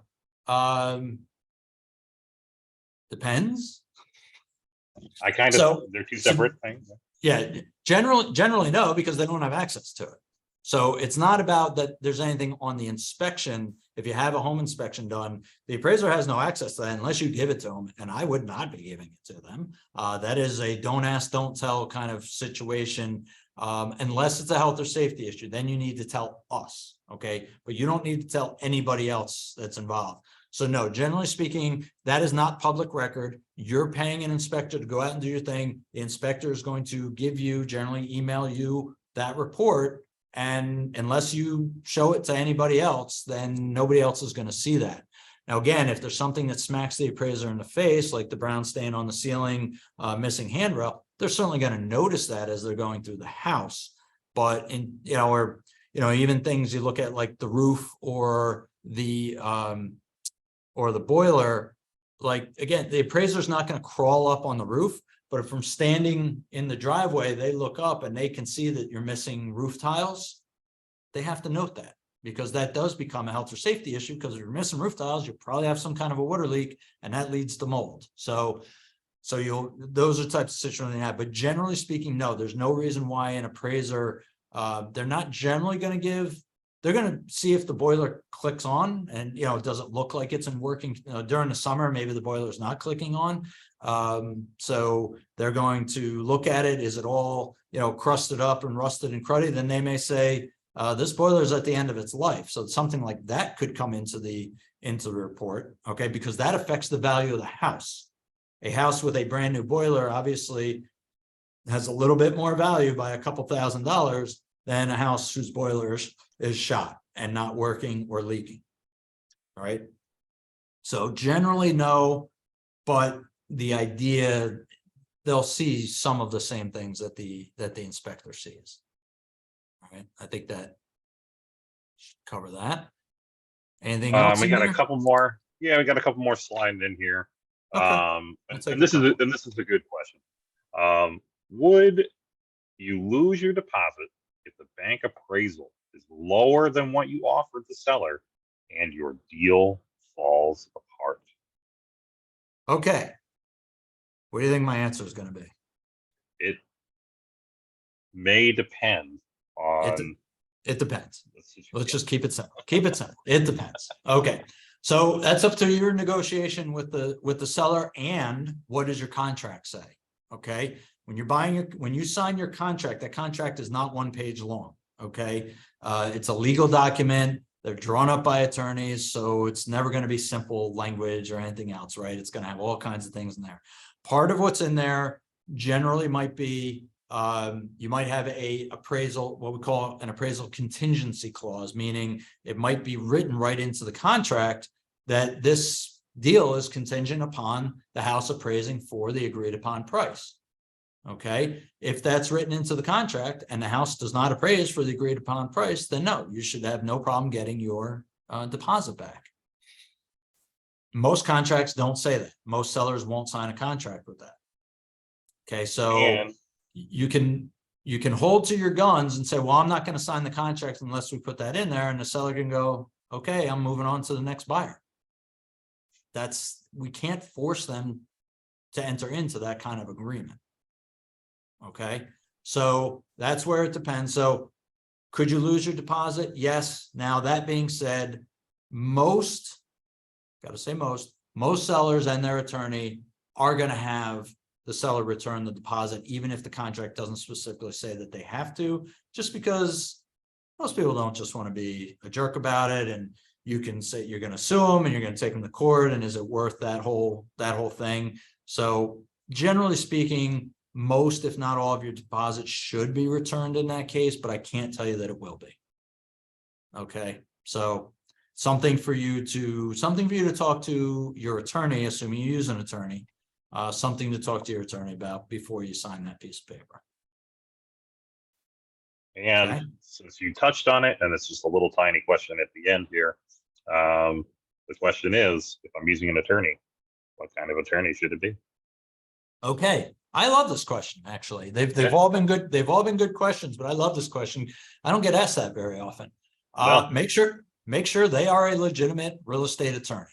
Okay. The reason why I say that, again, I've been doing this a long time. I've dealt with literally, hundreds of attorneys. Okay. So real estate from an attorney standpoint is generally looked at as one of the easier types of deals. Okay. You're not generally going to court. You're not having to write up appeals and like all this other kind of stuff going on. It's not going to take like a trial might take 6 months, a year, 2 years, whatever. It's generally very concise and quick. They have the contract. As much as I say it's written in the contract, seller's attorney has the contract. It's all set up. All they're doing is putting in a different name, address, purchase price, and date. All the rest of it is all in there. They're not retyping the whole thing every time. It's generally a flat fee that you pay because there's not going to be a lot of man hours. So they're going to put a flat fee down, as opposed to, you go to a divorce attorney and you're paying whatever every 15 minutes that you're on the phone with them. This is different. Real estate is generally a flat fee. But so because it's generally looked at as one of the easier types of law to practice, pull up any attorney I'm old, I'll say Yellow Pages, but Google any attorney, go to any list of attorneys. Okay, they might be an accident attorney, a workers' comp attorney, a divorce attorney, whatever. At the bottom of almost every attorney, it will say real estate. I don't know if real estate is listed as their 8th thing that they do, that may not be the attorney for you. Okay, so referrals from, most of the time, your bank rep, your mortgage rep, your loan officer will have some referrals ready, people that they've worked with in the past that seem to do a good job. Your real estate agent generally will have people that they want to refer you to make sure they're giving you somebody that does a good job. While it generally is one of the less involved things that an attorney can do, that's not what we're worrying about in terms of having an expert attorney. It's when if things go wrong, that's where you want to make sure you have that expert on there. Okay, so referrals from friends or family that have closed, definitely. And read the reviews. And if you go onto somebody's review site, they're 5-star, they're all good to go, but all the reviews are about some other type of law, maybe that's not who you want to use for a real estate attorney. Okay, so that's the best that I can throw out there to you. I think that'll make sense to everybody. All right. So with that, we'll go ahead and move on to our next slides. Okay. So getting pre-qualified by Ulster Savings, what is it? Well, it should be your first step towards home ownership. Don't set yourself up for failure. Don't go looking at houses. Now, most realtors will not work with you until you have a pre-qualification letter from somebody, hopefully us, okay? But some will. So you want to make sure you don't want to go out and find a house. And obviously these days you can just go out to realtor.com or any of a Zillow, any of a gazillion websites and start looking at houses your own. Don't set yourself up for failure. Don't go fall in love with a house and then try to get pre-qualified and find out that it doesn't work for that house. Okay, this is a very emotional process. We have to use our head. It's also using our heart. Okay, you can't avoid using your heart for this and most of the time. So we want to make sure we balance that out. Make sure get pre-qualified early. Okay, you can't be too early. That's the way I like to say it. Well, I'm not buying for 6 months. Great. Talk to us now. Let's take a look at everything so you have a good idea of A, what you would qualify for today, or B, if that doesn't suit your needs, what do you need to do to get to that point in the next 6 months or 8 months or a year? Okay, let us work with you on that. You're going to find out your buying power. So what do you qualify for? And again, we talked about this earlier. If you want to know what the max is that you qualify for, we're going to let you know. That doesn't mean that's what you should necessarily go out and offer anybody, but we'll let you know those numbers. So you're going to find out what your buying power is. What are the down payment requirements? Again, I talked about, we have some of these with low down payment requirements, 3%, in some cases, essentially 0%, but maybe you make too much income for those programs. So don't think that you're going to get that. And then it turns out that you can't. Okay. It may seem counterintuitive, but you might be in too good of a position to get that type of loan. Okay. What is your new monthly payment? What could you expect? Well, that's very important. I've had plenty of people over the years that have said, oh, I'm looking for a $400,000 loan. And then I work up the payments and it's way higher than what they had imagined. The price of the house, the loan amount doesn't really matter. What matters is that monthly payment. That's what you need to be comfortable with. All right. You don't want to be in a situation where we can qualify you, but you're having to eat mac and cheese for dinner every night because you can't afford meat because all your payments are going towards the house, right? There's an old expression being house poor, right? You have this beautiful house, but you don't have any money to put anything into it, okay? Or, buy food. All right, very, very important. So what's your new monthly payment? We do have a 100% online pre-qualification process available. If you go out to ulstersavings.com, there's options out there where you can actually apply online and print up your own pre-qualification letter anytime. You 2 o'clock in the morning, sometime you're feeling like doing it, you can go ahead and do that. You can select your loan officer from our drop-down list out there. You can do that still, or you can get assigned to somebody randomly.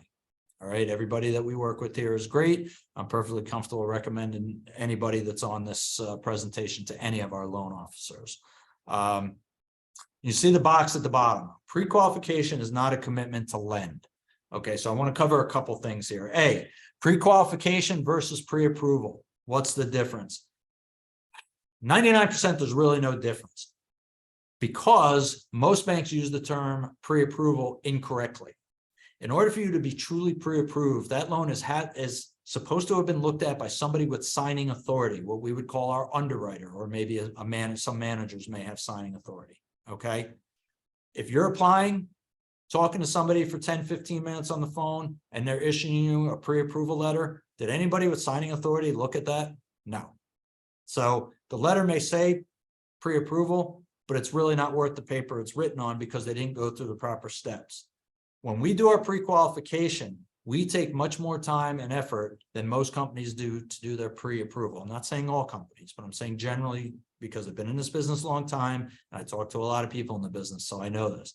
So we're going to spend a decent amount of time with you, whether it be face-to-face or on the phone, gathering information. We're going to play 20 questions about, finding out everything that you're looking for. We're going to work up some numbers. We're going to ask you for some documentation. We'll get into that a little bit more in a moment. We're going to be looking for general income, assets, pay stubs, W-2s, tax returns, bank statements, all that fun stuff. Okay, we're going to ask to take a look at that so we can, when we work up that number, run your credit, the other big thing. Sorry, I forgot about that. We're going to ask you to do all that stuff. You can deny us that. You can say, nope, I don't want you running my credit. I'm not sending you anything. I'm telling you, I make $1 million a year. I'm telling you, I have $500,000 in the bank, and I'm telling you, my credit score is 800. You give me a pre-qualification letter. By law, we are required to do so. Is that a good idea? Obviously not. Okay. Show us some documentation. You're going to have to give it to us at some point anyway. Most of that stuff you have in some kind of electronic format already. We can get pay stubs and bank statements off of the internet. So send it over to us. Give us an opportunity to work it up and work up some hard numbers for you, so that when we do issue that letter, we do so with confidence and we're not guessing at a bunch of stuff. Okay. If you decide not to go with Ulster Savings for some reason, okay, no reason comes to mind, but if you decide not to go with us and go with another bank, just trust me, work with them the same way. Okay. Give them your documentation, let them pull your credit, because it's the only way you're going to really know whether you qualify or not. Now, all that being said, that blue box at the bottom still applies. It is not a commitment to lend, because there's things that are outside our control. We've already talked about one of them in detail, which is the appraisal. Okay. I can't tell you if your house is going to appraise. I can't tell you if there's any work done that's going to need to be done on that house. I can't tell you if there's a gas station next door and there's a contamination, and that's going to prevent us from lending on the house. That's extremely rare, by the way. So there are things that can make the deal go sideways that we have no control over. What we're going to do is pre-qualify you over what we have control over with confidence. But title report comes back. There's something you also have no control of. You have no idea what status the seller is in. What if the seller is in the middle of a divorce and the spouse doesn't want to sign off on the deal? You're not buying that house. What if they have 5 mortgages on there and they didn't get them satisfied? You may not be buying that house. Okay, so there are things that are out of our control. That's why we have to put that disclaimer up there that a pre-qualification, same as a pre-approval, is not a commitment to lend. Okay, there are things that can go sideways in the deal. We are never going to be able to eliminate the stress from this process. This is a stressful process. I'm always honest about this stuff. Okay, it should be stressful. You're making a huge decision. You are making a huge commitment, dollar-wise, time-wise, emotionally, into buying your home. That should be stressful. What we are going to do is lower that stress level by taking the affordability, that qualification part of it out. Okay, we are going to make sure we do our job thoroughly so your stress levels don't get as high as they might. Now, becomes a problem with the appraisal, becomes a problem with the title, what have you. That's a different case. You lose your job.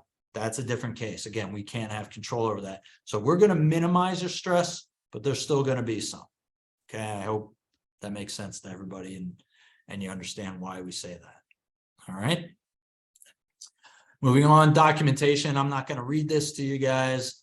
You can see this here. You can also see we have online at ulstersavings.com under the lending or mortgage tabs. You can see we have electronic pamphlets out there that have all this information in there. Here's some examples of things we might need. We might not need them on everybody. Again, like tax returns. If you're doing a certain type of deal and all you have is regular W-2 income, again, we'll use that teacher that's just salaried. We don't need your tax returns for anything. But if you have self-employed income, you have rental properties, you're on Social Security or something like that, we're going to need your tax return. So just be prepared for that. And you see the other things on there. And the last bullet point, other items needed will vary based on your circumstances. This all rolls back to what? It depends, right? Depends on what you have going on and what program you're going into. That will dictate some of the documents. This is just a basic list for you here. No reason to jot this all down. Like I said, you can find this online very easily. So I just want to go through, this is some common types of mortgage loans, some terminology and all that you might hear thrown out at you. So the first one, conventional fixed rate mortgage, that's just your average everyday loan we do all day long. Okay, 30-year fixed, 20-year fixed. That's what we call a conventional fixed rate. We do have adjustable rate mortgages, and as rates go up, those become more popular generally, but it's not for everybody. There's no right or wrong answer here. It's just your comfort level. Generally what those are, they're fixed for a certain period of time and then they turn into an adjustable. So we could do it for 3 years. It's fixed. So we're going to quote your rate. Here's what your rate's going to be for the next 3 years. After that, it turns into an adjustable. So it depends on what your situation is. Are you only planning on owning the house for 2 years? Then maybe a 3-year or a 5-year ARM, adjustable rate mortgage ARM. Maybe a 5-year ARM makes sense if you're only planning on holding the house for 3 years and selling it, because you'll get a lower start rate and you're never going to run into that adjustables area. Maybe that makes more sense. Okay, that's a personal decision. Not all programs allow adjustables, so keep that in mind as well. We do construction renovation. So construction, meaning brand new. You want to buy a piece of land and build on it. We can do that, no problem. Renovation loans, we do those as well. Conforming mortgage, that has to do with the loan size. And these change every year. The government is the one that's responsible for dictating what is a conforming mortgage size. This, I can tell you, when I started in the business, it was down in the 200,000 and change. Again, this is 30 years ago. Now it's up over 700,000 as a conforming mortgage. As you go up over conforming, then we get into jumbo mortgages. Jumbo mortgages, we do them all day long, not a problem, but there are different restrictions. You're generally talking about a larger down payment, and you're talking about where, again, you may need more reserves, things like that. Okay. Totally different program in terms of the rates. Rates on jumbos are generally higher than rates on conforming mortgages. Government insured loans, we touched on this earlier. That's your Sonny Mae, your FHA, USDA, all kinds of things that end in the letter A. That's your government insured loans. We do all those.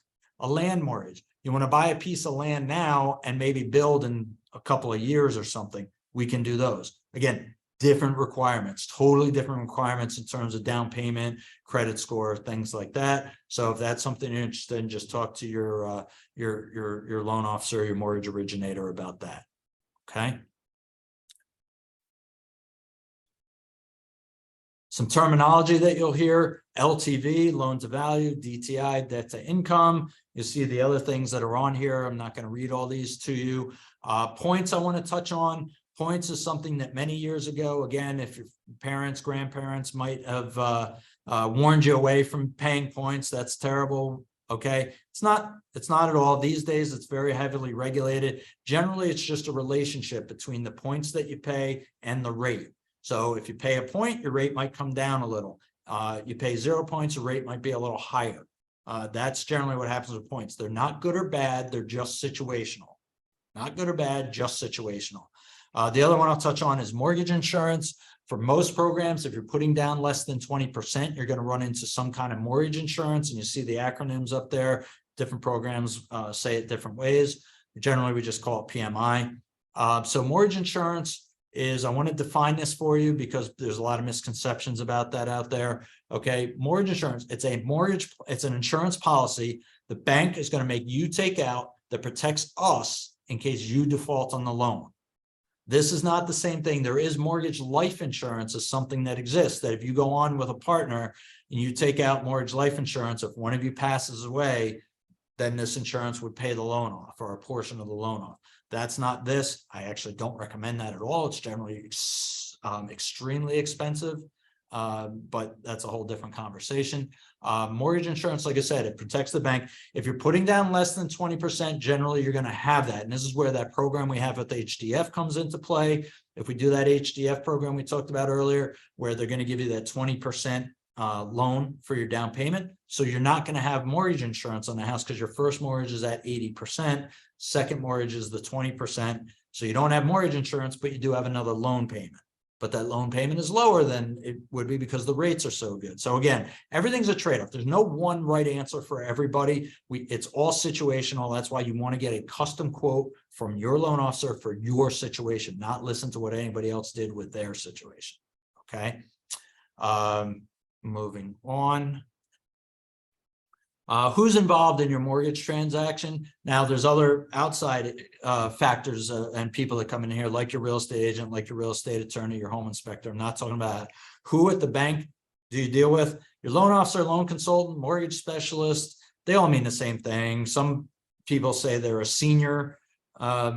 It all basically means the same thing. Senior loan officer, and you're the only one that works there. Okay, so you're a senior over nobody. So they all mean the same thing. That's your main contact, your initial contact. It's going to go through, play that 20 questions, collect a whole bunch of documentation, and set you up for your process. Then the file goes to a loan processor. She works with us hand in hand and with you, sees if there's any documentation that we're missing. They're going to ask you for that. If there's some kind of change that comes up, she may go over that with you. She or she may have some additional questions for you. Then once we gather all that stuff and the appraisal comes in, then it goes to your underwriter. They're the ones that say yay or nay, basically. Now, of course, management can get involved, but they're the ones that basically say, yes, this looks good. I'm going to approve the loan. So underwriter is very important. You very, very, very rarely would have any direct contact with the underwriter. They're more going to have contact with your loan processor, your loan officer, and the communication is going to be through there. All right. And then the last one is your closing coordinator. So once the underwriter signs off on everything on the file, you're all approved, commitment is issued, and all the conditions are cleared. File goes over to your closing coordinator. They're going to reach out to you and say, great news, you're all set. When do you want to close? Now, it's not quite that easy because there's multiple parties involved. So you've got you in a normal or a regular transaction. You've got yourself, you've got your attorney, you've got your realtor, you've got the seller, the seller's attorney, the seller's realtor. The bank has an attorney that represents them at the closing. So there's a bunch of parties that are involved. You got to coordinate that schedule between everybody. Over the summer, sometimes it gets tough because people on vacation and whatnot, but generally it's not that hard to work out. So you're going to work with them. There's some additional documentation they may need. It's generally just about like homeowners insurance. You can't put homeowners insurance on a house you don't own. So you can't get your homeowners insurance set up really ahead of time. You can call around and get quotes, or we have our own insurance division here. We're happy to give you a quote. So you can call and get quotes from a couple of companies, but you can't really get it in order because you don't own the house yet. Just think about it. If I could take out insurance on my neighbor's house, what's stopping me from, then firebombing the house and collecting on the insurance, right? That's a Sopranos type of situation. So we can't do that. So what'll happen is you can get your quotes, basically get everything in play. Closing coordinator calls you. You guys set up. All right, we're going to close on Tuesday the 25th. Now you can call your insurance agent, say, hey, send me over my declaration page for Tuesday the 25th. And that's the type of thing. So there's not a lot to be done at this point, but there still might be a couple of things. So those are the people that are involved with the transaction that you're going to run into as we move along and your process moves forward. Okay. The basic steps to buying a home. Again, I'm not going to read this to you. You guys can take a minute and look at this, but basically gather a whole bunch of documentation like we talked about, gather a whole bunch of documentation, get it over to us. We pre-qualify it. You go out and find your dream home. Then you sign a bunch of documents up front called the disclosures. You're going to do that. We can do that generally electronically. So you just go on and tap a few buttons. Very, very easy. Work with your processor, move through, get them any additional documentation that you might need. And it goes to underwriting. Then it goes to closing. Sit down at the table, sign a whole bunch of paperwork. Closings generally are not electronic. You are going to sit there and sign. You're going to have a stack of papers that are like this. We are super heavily regulated by the government. That does not equate to easy documents. Okay, we'll just say that. So everything, it's going to be a stack of stuff. Sign a whole bunch of paperwork. You get your keys and you start the next chapter of your life, right? Easy breezy. Sure, it all works that way. So how long might this take? Again, depends. How upfront are you with us? How quickly are you getting us the documentation that we're asking for? How quickly can the appraiser get out there? And also you have to work with the seller. Seller might put in the contract that they're not going to close for 3 months.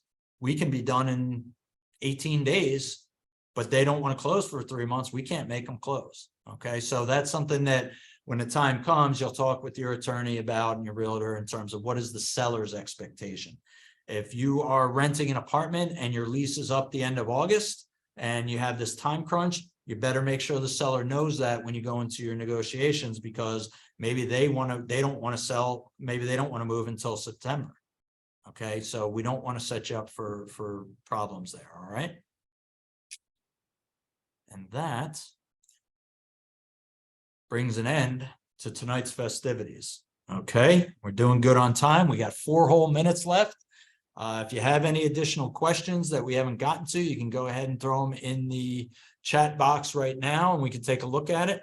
If on the odd chance you're looking for your $750 credit towards closing costs, some of you might be looking for that. You see the instructions on the screen here. You're going to email the code home run. You can put it in the topic, or you can put it in the body of the email.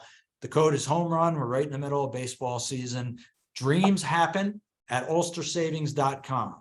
Right? So just put that in there to dreams happen at ulstersavings.com.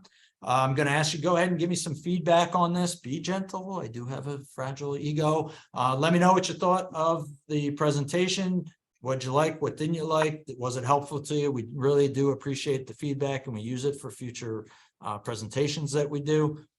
Go ahead and send that to us in the email. You see on the screen, you're going to receive your $750 homebuyer credit certificate. Please, please, please, please give us about a week. Okay, that is a manual process that we do to create these and email them out to you. Every time I do one of these things, the next morning, I get people emailing me, where's my certificate? Okay, give us about a week or so. By next Tuesday, next Wednesday, if you haven't received it, go ahead and reach out to us. Same email address, that's fine, dreamshappen@ulstersavings.com. Go ahead and email out to us and we'll make sure that we get it to you. Before you do that, check your spam folder. Okay, check your spam folder. Again, my marketing department, I work with them to send these out to you. So there's the ones that are sending it. Oftentimes somebody says they didn't get it, ask them to check their spam folder. Oops, there it is. Okay, great. So just email that code home run to dreamshappen@ulstersavings.com. Let us know what you thought of the presentation tonight. If you have any additional questions that you think of, go ahead and send them there as well. Okay, we'll be taking a look at that. And then, when you're ready to start going, and again, you can't be too early with the stuff, let us know. You can call the number on your screen. You can go online and pick, if you want to pick out, both the Alexes that were on board with us here tonight. Obviously, they would appreciate anybody. If you're not working with somebody at Ulster Savings already, go ahead and you can reach out to them, and they're happy to help you with anything that you need, answer any additional questions that you have. And with that, I'll go ahead and say, do we have anything else in the chat box in terms of questions, guys? Expiration. We have an expiration on our code here for homebuyer credit. Yes, we do. You have to be really, really quick because they expire December 31st of 2025. So plenty of time for you to use it. Yeah, we're gonna honor these is basically what it boils down to. Okay, if you come back in January of 2026, we'll probably go ahead and do it for you as well. But yeah, December 31st, 2025 is the current thing. We typically have been doing a rolling 2 years on these. Anything else? All right, good, because I'm about out of gas here. So I appreciate everybody spending their time with us. To my two Alexes, thank you so much for helping out here. To all of you that Pleasure. participated, really appreciate you throwing the questions out to us. And you know, everybody's time is valuable. We appreciate you taking a couple hours out of your day to work with us on this, and we look forward to helping you achieve all your home buyer dreams. Thank you and good night. Thanks, everyone.